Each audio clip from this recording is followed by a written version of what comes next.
Every year, many families in Pakistan, particularly those belonging to Christians and other religious minority communities, report cases involving the alleged abduction of minor girls, forced religious conversion, and child marriage.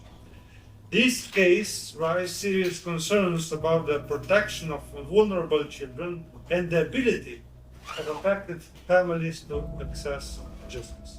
As I said at the beginning, Maria Shahbaz's case is particularly horrific because she was so young. And of all the interviews I've conducted, one particular moment stood out to me and disturbed me the most because it emphasized to me how young the girl was that I was interviewing. This girl had been spotted by the woman next door because she was beautiful. The woman, together with her nephew and another man, abducted her and took her to a remote village to an awaiting imam who prepared a false birth certificate to say she was 18 and a marriage certificate. Once married, she was repeatedly raped by the nephew. Sadly, it's a very common story. It really was just a child, this girl. Today, we will discuss especially the case of Maria Shahbaz, a young Pakistani Christian girl whose name has become known internationally because of deeply troubling experience. Sadly, her story is not the isolated one. There are many similar stories. So some of the organizations, they have found that there were 109 reported cases of forced conversions and marriages between January to November 2023. There were 83 registered in 2024. So there are quite a number of cases, and obviously this is just the tip of the iceberg because most families do not register cases. These are 210 cases from 2019 till 2020. Only Christian girls we are talking about who are abducted, forcefully converted to Islam and married off with their abductors. 210 cases from last these years. These are the hotspot districts, top 10 hotspot districts where the cases are happening in Pakistan. If the government of Pakistan, for example, focus on Punjab or in these cities, Faisalabad, Gujranwala, Karachi, in these cities, numbers can be minimized because the most of the cases are happening in these districts. The law is very clear.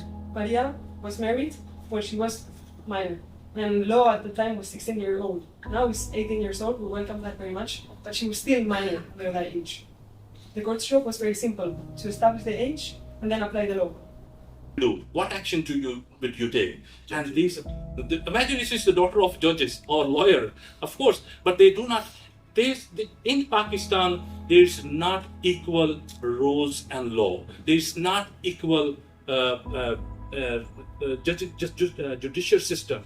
There is a difference. There is a law which is implemented differently for the rich, differently for the man, for the daughter of a police officer, differently implemented for the daughter of a politician, differently implemented when it's a daughter or an issue of a judge, and completely differently implemented when it comes to a poor citizen, and moreover when that person belongs to Christian community or other religious minorities. There is a difference between religious persuasion and coercion. And coercion is when you use your power to influence people. And this is also an established case law through the European Court of Human Rights. And what our courts ignore is, one, that when somebody is married, this is not religious persuasion. This is coercion. And I think that is something that has to be looked at by us, by judges, which is something that we do, unfortunately. And of course, then I said that the point is that this is also statutory rape if the girl is under 16. When these court proceedings were happening, Islamic lawyers were chanting inside the court that this girl is converted to Islam and now she cannot return to Christianity, now she cannot meet her parents because she's converted to Islam, and once somebody is converted to Islam, as my colleague mentioned, that person will be considered as a kafir, as an apostate, and that is, if she will return, she will be committing apostasy, and judges should keep that into account. And that was said inside the court. Meaning, sir, they use Islamic law, Islamic Sharia religion as a tool to convert our daughters and take the advantages inside the police and the court.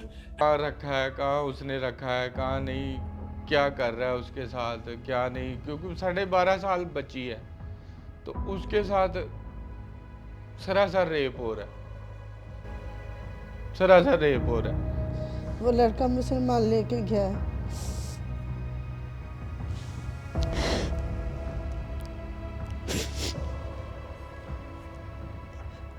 तो हम चाह रहे हमारी बेटियां हमारे पास आ गई।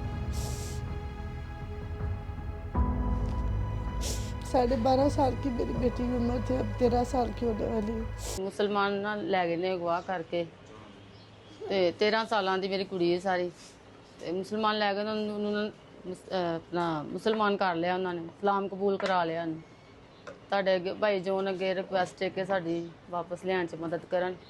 ਮੈਂ request ਕਰਨਾ ਜੀ ਯੂਰਪੀਅਨ ਪਾਰਲੀਮੈਂਟ ਦੇ ਅੱਗੇ, तमाम ਮੈਂਬਰਾਂ ਅੱਗੇ ਕਿ ਸਾਡੀ ਹੈਲਪ ਕੀਤੀ ਜਾਵੇ।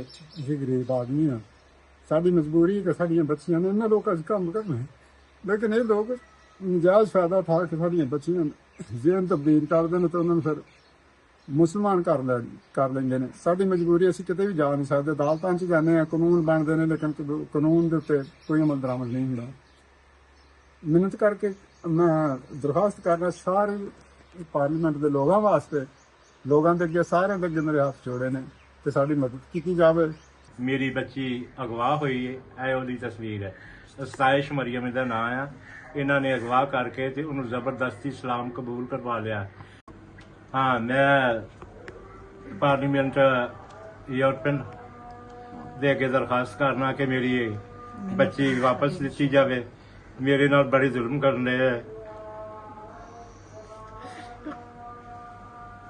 ਮੇਰੀ ਬੱਚੀ ਵਾਪਸ ਦਿੱਤੀ ਜਾਵੇ। There should be zero tolerance for child marriage and forced religious conversion. And that should be a key issue for the GSP Plus negotiations. And it's been silenced for too long. And these people here who love the girls and love their country cannot tolerate and see this any longer. The European Union has granted Pakistan GSP Plus status, a preferential trade arrangement designed to promote sustainable development, good governance and respect for human rights. This framework provides the European Union with an important opportunity, and I won't say an instrument of pressure, no, an opportunity given which is possible for Pakistan to encourage Pakistan to strengthen the protection of religious minorities and to ensure that the economic benefits generated through GSP Plus contribute to their social economic inclusion. While GSP Plus has brought significant economic benefits to Pakistan, many religious communities continue to experience discrimination, insecurity, and socio-economic marginalization. The European Union should therefore make full use of GSP Plus monitoring mechanism, which is basically failing in its work of evaluation, paying particular attention to Pakistan's commitment on freedom of religion or belief, and ensuring that these communities are effectively implemented and translated into tangible improvements for vulnerable communities. The resolution recently passed is really strengthening our work, encouraging us to do more, and this is helpful. This will put pressure on Pakistani government, and I will definitely say to implement for one step further after resolution, to put pressure on the government of Pakistan to continue take actions to end these atrocities. I hope that in this field, European Union can be a reliable partner for improving the lives of our citizens, but your citizens as well. Let's use indeed GSP Plus as instruments. See it as an opportunity, as you said. To say to the Pakistan government, yes, we will continue with GSP Plus, but then you have also to respect human rights issues. And at least you have to start with stopping the forced conversion and forced marriage. Behind all of our political, legal and advocacy efforts are actually real people and real children who continue to suffer. And it is a powerful reminder of why we must keep working together and remain committed to this cause. Democracy is not how it treats the powerful, but how effectively it protects its most vulnerable citizens. religious minority deserves nothing less than equal protection under the law and full enjoyment of their fundamental rights and freedoms. The European Union has consistently affirmed that the respect for human dignity, equality, human rights, and freedom of religion or belief are central pillars of our external actions. As member of the European Parliament, we have responsibility to uphold and defend these values in our engagement with partners around the world. Last week in Strasbourg, this House adopted the European Parliament resolution on the abduction, forced conversion, and conversion and child marriage of Maria Shahbaz, another protection of minor girls in Pakistan. This resolution sends a clear message: where there is a political will, there can be a commitment. Where there is a commitment, there can be an action. And where there is action, progress is possible.